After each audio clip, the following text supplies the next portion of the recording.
Yo, what is going on, everybody? Today I'm going to be showing you guys how to create probably one of the coolest looks that I've ever put on this channel. So, just started watching Stranger Things Season 2, and I got inspired to create this kind of like upside down look. I actually found this video by Red Giant's YouTube channel. They gave out like a little 2-minute thing about how they did this, but they didn't really show the steps. They just kind of talked about what they did. They're also using a bunch of Red Giant plugins and stuff like that to help make this. I'm going to link you guys to that video. Definitely go check that out. Definitely go check out the plugins if you'd like to create a better look to this. What I'm going to do in this tutorial is I'm going to show you step by step how I did it, and I'm going to show you what you can do to get this look without any plugins. Okay guys, so let's go ahead and take our footage, put it into After Effects. One more thing I'd like to say is if you guys are working with a really complex shot, something that has a lot of things in it or has a lot of like quick movement or isn't the best quality, the 3D tracker might not work. So the best way to do this is either have a little bit of movement or it's more of an open space, kind of like this. There's not a lot of movement in it. If I wanted to, I could pan closer in, it still would probably work. But if it's like some complex shot with a lot of movement, 3D rendering might not work. Alright, so now that we have this in After Effects, what you're going to want to do is make sure that these switches right here are showing. So if they're not, right click on this bar right here, come over here to columns and make sure this is checked.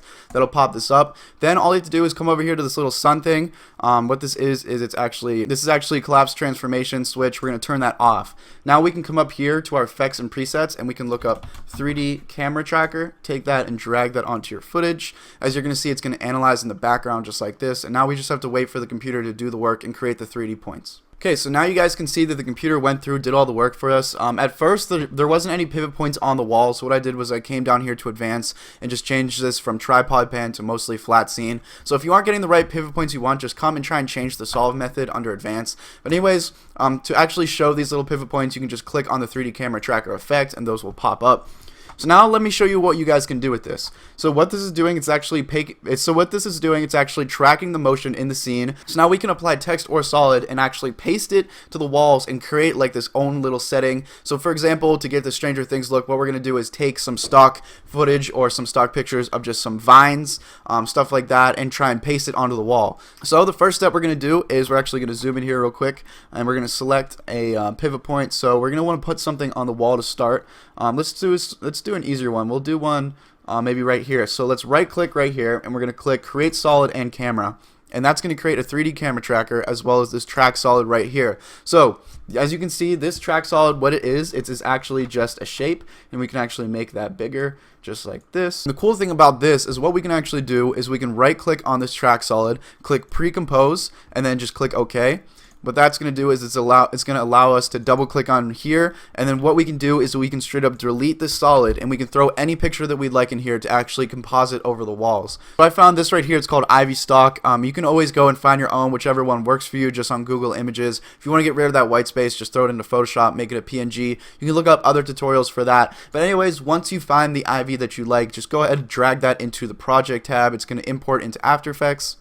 Now what I recommend you doing is you come up here to composition and you go to composition settings just to make sure that this is actually something that's going to be HD. So we're just going to make this, so let's go ahead and make this just 1280 by 1280 just so it's a little bit more HD. Then we'll take our Ivy stock, just drag that in here. And then we're going to resize it just like that. And then if you even want to go further, what I did was I actually added a black and white effect just to make it so that there's no color. But if you guys really want to, you could keep the color, whatever you think looks best. So I'm going to add that black and white right there. And then once you have done that, if you come back here into your linked composition, you're going to see that this is actually composited over just like this, which is what we want. So let's resize this to about the size of the fridge. If I move this around, you're going to see that this actually stays level with the pivot point that we selected since it's 3D tracked. So now we're just going to mask this up to the size of the fridge. Let's click on our track solid and then let's click on the pen tool. And this is very simple. What we're going to do is we're just going to draw a nice little circle around the general area of where we want to cut everything out, make all the edges like that. We're going to move this around so that it's actually where we want it to be. It doesn't have to be perfect just because we're going to blend it all in and make it look all good in a little bit. So we'll make it the size of the fridge like that. Okay, so now what we're going to do is we're going to just click the M key. It's going to open up our mask. We're going to click the little drop down arrow on the mask, and we're just going to add a nice feather just to kind of blur out those edges. So maybe something like that, and then we'll readjust to make sure that everything that we'd like is that. So the feather actually adds this really nice kind of depth so that it doesn't look like it's just kind of pasted on here. It looks like it's kind of more blended in well already. So definitely make sure you guys are adding the feather to your mask. It's going to make it look a lot better. Alright, So let's just click off, and this is what it looks like. Good already. But what we can do is we can actually change the blending mode right here into anything that you think looks best. So this depends on your footage. For me, hard light was looking the best. Hard light was looking the best, and then you have to keep in mind that at the very end we're just going to color grade this all, and it's going to look really good and nice and blue. For example, if I wanted the Steelers poster to not be covered up by the vines, what I could do is just add another little mask just like this, just to cut that out. And then what I can do is actually come down here to the yellow mask, click the little drop down for that, and then change that to subtract, and that's just going to cut away from it. And then we can also add a nice little feather just to like that, and that looks good. That way the vines aren't really covering it as much. So now all I have to do is just repeat those steps and just do the same thing over and over. So let's click back on our main footage, click 3D camera tracker, and now let's create a pivot point on this big wall right here. So let's right click, create a solid. Gonna do the same thing, right click, pre-compose this, and then just click OK. Double click on that. Let's go ahead and delete this, and then we're going to come over here and click on project, bring in our Ivy stock one more time just like this, and then like I said, you can use any Ivy stock you really want. This one even has like words on it just because I'm using it for tutorial sake. And then I'm going to add that black and white effect to it just like this. Come back over here to your composition, and let's see what that looks like.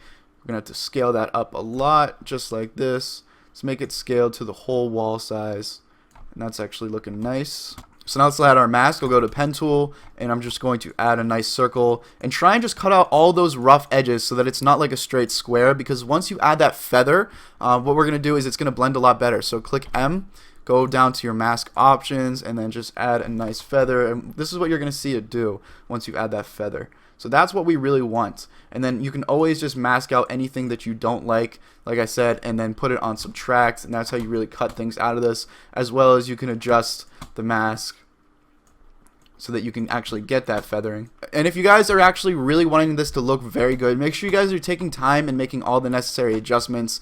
Just for tutorial sake, I'm kind of rushing through this, but if I really wanted to create a nice and professional looking kind of scene, the more time and the more energy you take into the small details, the better this is going to look. And if you guys think this is looking bad right now, the real magic is whenever you add that color grade and also change the blending mode. So let's change the blending mode of this. Let's put it on hard light just like that. Alright, now we're going to do one more thing before we finish up the rest of these scenes. We're just going to right click, we're going to click new, and we're going to click light, and we're just going to say okay for all that. And we're going to place this light up here where that actual real light is in our scene. And the reason why we're doing this, and the reason why we're adding this light, is because we actually want all of the layers that we added in to be reacting to realistic light. Let's keep going and adding our track solid. So we're going to click back on original footage,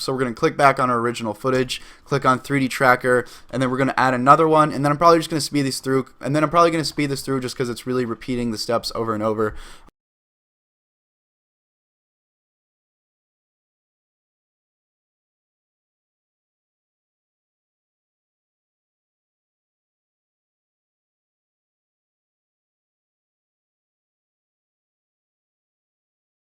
Okay guys, so here is the final product with all those track solids added. I'm just going to bring you through a little bit. I added a second light over here just to add the kind of back further light, and then I went through and changed the blending.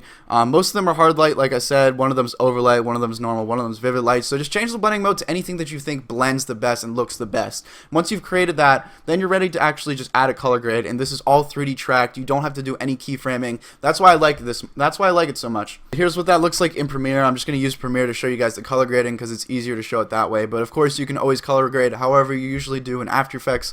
So first thing we're going to want to do is we're just going to add some nice little cinematic letterboxing. So if you guys have my pack, this is a nice little preset. Obviously, it's so easy to do it with just a crop effect, but it just makes it better just to drag and drop. And then I'm going to make this actually 8% top and bottom just to kind of give it that look. So now, looking a little bit more cinematic, what we're going to do is we're going to create that kind of like blueness, which is like very signature in that kind of Stranger Things upside down thing. And then to tie it all together, we're just going to apply a LUT to it. So just go to creative, go to look, and then apply LUT. If you guys want a full tutorial on color grading, I already have one on my channel. I can link that down below. Very simple steps. See, this is the IWLT BAP Humble Standard Cube. So this is free if you just look that up on Google. Click open. Right, so this is the final look that we got once applying that light. I also went through, I actually bumped my shadows back up to make sure the highlights weren't getting washed out too much, and I dropped the midtones all the way down. So that's how I got this specific look. And then the last thing we're gonna do is just add those little particles. So it's very simple. In the Red Giant video, they actually use trap code particular.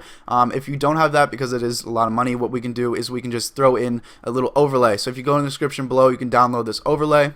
It is just called particles. Just drag that over here, and then we can drag this on top of our footage just like that. And then you can always come over here and just change the blending modes of the actual particles just to make it look better. So screen, for example, or overlay, whatever you think looks good. Just try and mess around with the blending modes, create your own little look. That's the basic steps shown to you guys. So you can create this really cool look, and you can create so much more. You can take off of this.